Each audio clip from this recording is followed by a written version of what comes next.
Dimanche 5 octobre 2014, bienvenue à cette édition d'information de la mi-journée sur Canal 7, votre chaîne panafricaine. D'abord, l'actualité politique gabonaise.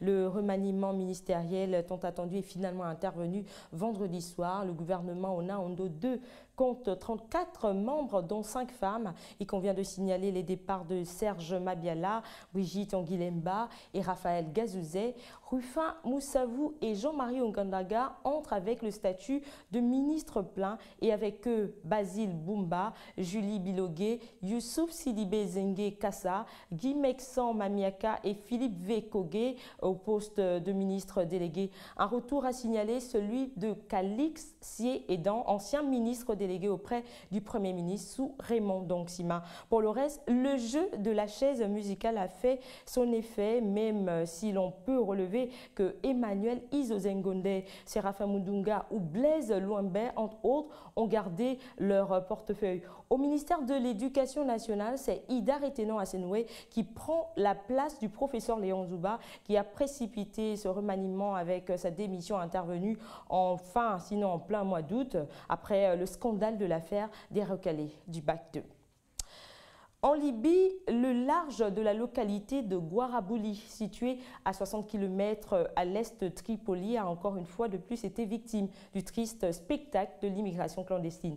10 migrants africains sont morts et des dizaines d'autres ont disparu au large des côtes libyennes dans un nouveau drame de l'immigration clandestine au départ d'un pays agité par les violences et l'anarchie. Les précisions avec Abdulaziz Maïga.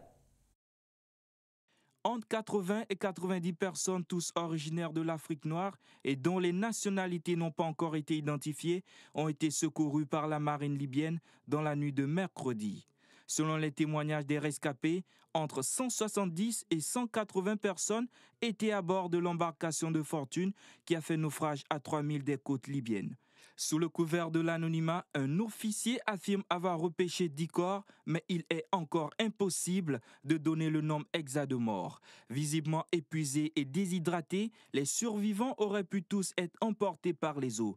Aujourd'hui, profitant du relâchement de la surveillance des côtes de la Libye, pays plongé dans le chaos et où le gouvernement n'exerce qu'une autorité théorique, les passeurs se font nombreux pour proposer aux migrants la traversée de la Méditerranée. Depuis 20 ans, la traversée de la Méditerranée constitue ainsi le périple le plus mortel pour les migrants venant notamment du Mali, du Sénégal, du Cameroun ou encore du Burkina Faso. Par ailleurs, l'Organisation internationale pour les migrations a annoncé lundi que cette année est l'année la plus meurtrière, causant la mort de plus de 3000 migrants, loin devant le pic de 2011, lorsque 15 000 décès avaient été enregistrés. En santé, alors que le bilan ne cesse de s'alourdir en Guinée, au Libéria et en Sierra Leone, des rapports préliminaires semblent indiquer que le nombre d'enfants orphelins à cause du virus Ebola a nettement augmenté ces dernières semaines et risque de doubler d'ici à la mi-octobre, selon Manuel Fontaine, directeur régional de l'UNICEF pour l'Afrique de l'Ouest, qui vient de rentrer d'une visite de 2 semaines dans ces pays touchés. Des milliers d'enfants vivent dans des conditions précaires suite au décès de leur père, de leur mère ou de d'autres membres de leur famille. Abdulaziz Maïga. Au moins 3700 enfants de la Guinée, du Libéria et de la Sierra Leone ont perdu au moins un de leurs parents à cause d'Ebola depuis le début de l'épidémie. Nombre de ces enfants se retrouvent seuls au monde parce que rejetés par leur famille en raison de la peur de la contamination, selon Manuel Fontaine, le directeur régional de l'UNICEF pour l'Afrique occidentale et centrale. On estime qu'au moins 3700 enfants dans les 3 pays sont orphelins d'au moins un des 2 parents, mais ils sont probablement beaucoup plus nombreux. Il y a un risque de rejet de ces enfants, au moins pendant une certaine période.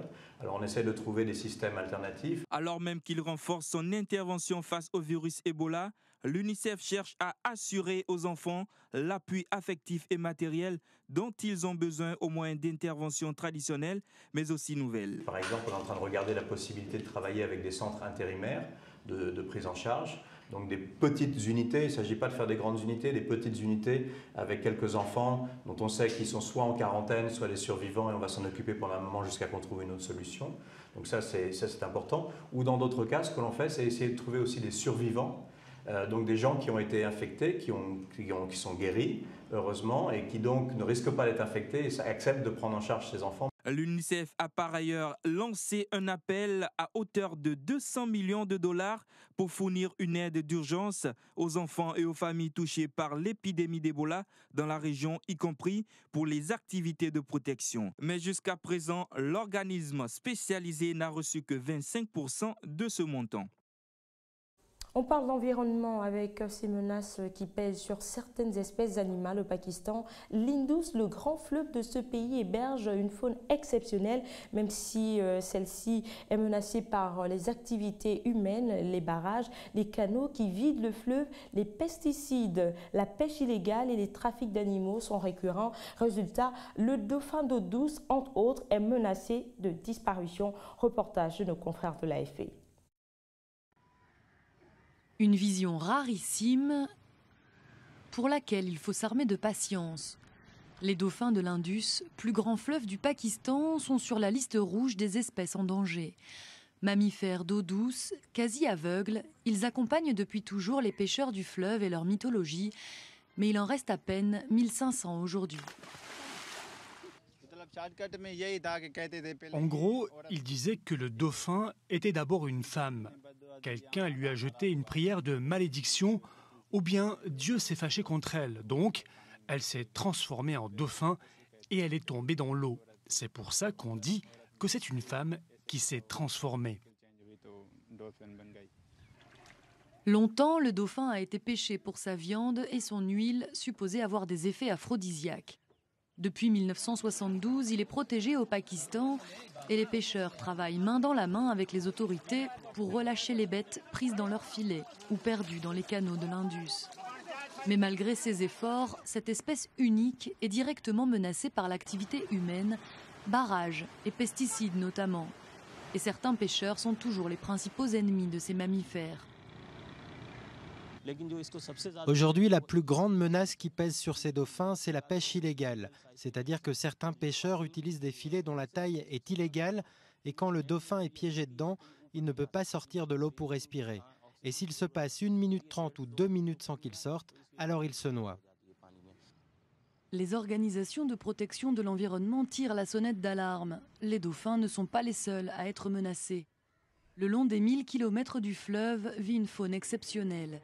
Cet été, 200 tortues d'une espèce menacée ont été saisies à la frontière pakistano-chinoise. Ramenées dans leur région natale, elles ont été relâchées dans un endroit secret afin de ne pas tenter les trafiquants. Chacune de ces bêtes vaut 1 600 $ sur le marché chinois.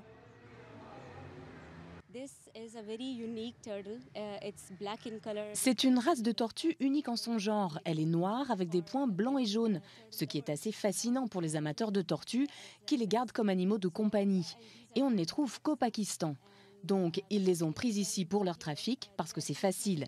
Quand il y a des manques dans la législation, on peut facilement exporter des espèces d'un pays à l'autre. Exportées vers l'Asie du Sud-Est pour leurs propriétés médicinales, leur viande ou simplement comme animal de compagnie, ces tortues de l'Indus sont désormais elles aussi protégées depuis 2007. Nous allons au Congo pour la page culturelle de ce journal. Les ateliers SAM ont lieu à Brazzaville. L'objectif est de promouvoir la culture et de donner un rayonnement aux artistes africains. Cette structure culturelle a organisé dans la capitale congolaise un atelier de formation sur l'art plastique, la vidéo d'art et la critique d'art. Des artistes venus d'Afrique de l'Ouest et du Centre prennent part à ces rencontres annuelles. Sur place, Prudence Larissa. Ils viennent du Bénin, de la République démocratique du Congo et du Cameroun. Avec des artistes congolais, ils participent à un atelier de formation sur l'art plastique, la vidéo d'art et la critique d'art. Pendant 2 semaines, ces passionnés de l'art apprennent et partagent leur savoir. Thème de cette édition, le tissu africain. Dans la catégorie art plastique, chaque participant propose une œuvre de son choix liée au tissu. Dans l'œuvre qui est derrière moi, Je représente le métissage de deux cultures, de la mode. En fait, il s'agit pas un Africain de consommer tout son corps avec la mode, mais il faut laisser quelques traces de nos racines, nos origines de l'Afrique. Organisé par les ateliers SAM, une structure culturelle qui accompagne les artistes, ces ateliers se tiennent chaque année entre septembre et octobre. Pour l'édition 2014, plus de 20 artistes sont réunis à Brazzaville. Un cadre d'échange, une expérience pour les participants. Je suis très contente d'être là, je ne connaissais pas Congo-Brazzaville. Donc je découvre en même temps l'Afrique centrale et ça me permet de côtoyer d'autres artistes, de voir un peu comment l'art contemporain est géré, est perçu, se vit au Congo. Donc j'ai tout à gagner, c'est toute une expérience, humainement et professionnellement, si je puis dire ainsi. Dans une ambiance conviviale, les artistes puisent dans leur imagination la plus profonde pour produire des œuvres de qualité. Ici, se dégage une complicité entre les artistes et les formateurs. Ces derniers viennent de la France, du Mali et de Madagascar. Dans ces ateliers-là, je partage mes connaissances avec des personnes qui sont dans l'ignorance pour certaines choses et vice-versa, ils me partagent leurs connaissances pour éclairer mon ignorance. Pour encourager ces artistes et créer de la visibilité, ces œuvres seront exposées la semaine prochaine à l'Institut français du Congo pendant 1 mois. Initiative privée, ces ateliers manquent de soutien et les organisateurs peinent à réunir chaque année les 18 millions nécessaires pour son organisation. Un handicap pour la promotion de l'art. Ouvrons la page sportive de ce journal dans le cadre de la double confrontation entre les Panthères du Gabon et les Étalons du Burkina Faso qui aura lieu le 11 et le 14 octobre prochain à Libreville et à Ouagadougou. Le sélectionneur national du Gabon, Georges Costa, a dévoilé la liste des 23 Panthères convoqués. Michel Zweil. Le sélectionneur national Georges Costa a dévoilé la liste des 23 Panthères convoqués pour le match contre les Étalons du Burkina Faso. Pas de grande surprise. Le technicien portugais a fait appel aux cadres tels que Didier Ovoneban et Bruno Ekouelemonga. Pierre-Emerick Aubameyang, le nouveau capitaine du Gabon, sera l'homme à suivre dans une semaine dans cette confrontation de la 3e journée des éliminatoires de la CAN 2015. Les 22 joueurs convoqués sont, au poste de gardien de but, Didier Ovoneban, Anthony du FC Metz et Stéphane Bitsekimoto du CF Mounana. Au poste des défenseurs, Liot Paloun de Nice, Irondi Moussavou King de Cayenne, Benjamin Zondo de l'Entente Sétif de l'Algérie, Bruno Ekouelemonga de Cardiff City, Henri Junior Ndonga le Doxer, Johan Obian, Erune Guema du SB de Bitam et Randall Otozue, le sociétaire du Sporting Club Bragabé. Le milieu de terrain sera animé par le sociétaire des Girondins de Bordeaux, André Biyogo Poko, Samson Bingui du Mouloundia Club d'Alger, Lévi Madinda de Celta Vigo, Franck Ngonga Obam d'Olympique Club Kouribga, Alexander Ndoumou de l'Olympique de Marseille B. En attaque, le dispositif est constitué de ténors que sont Malik Evouna du WAC Casablanca au Maroc, Frédéric Bulot du Charlton Athletic, Bonaventure Sokambi du CF Mounana et enfin Romaric Grogombe, hormis le maillon fort de ce poste Pierre-Emerick Aubameyang.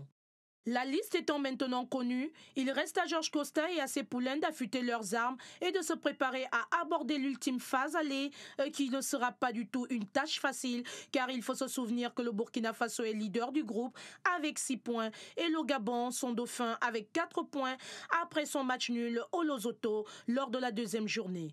L'Angola tentera à son tour de refaire son retard lors du duel entre les équipes.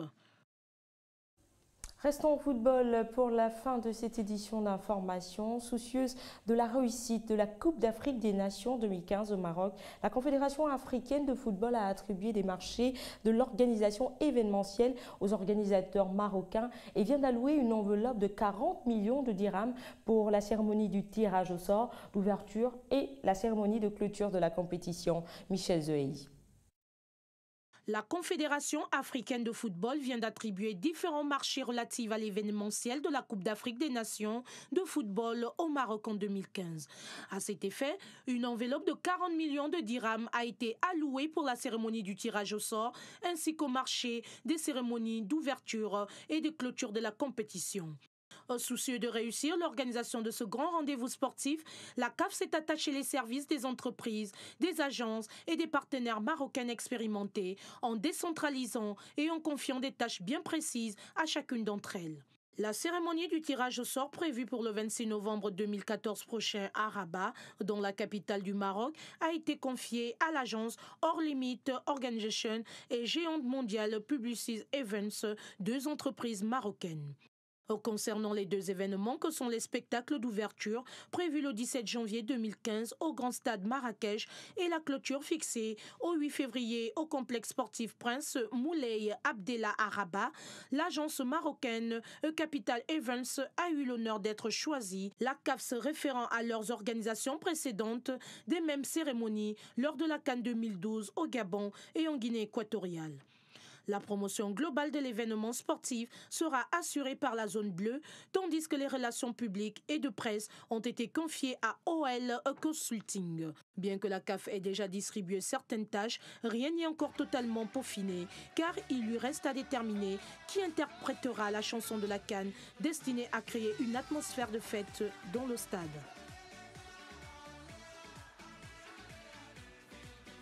Voilà, c'est la fin de cette édition d'information sur Canal 7, votre chaîne panafricaine. Merci de nous avoir suivis. À très bientôt. Au revoir.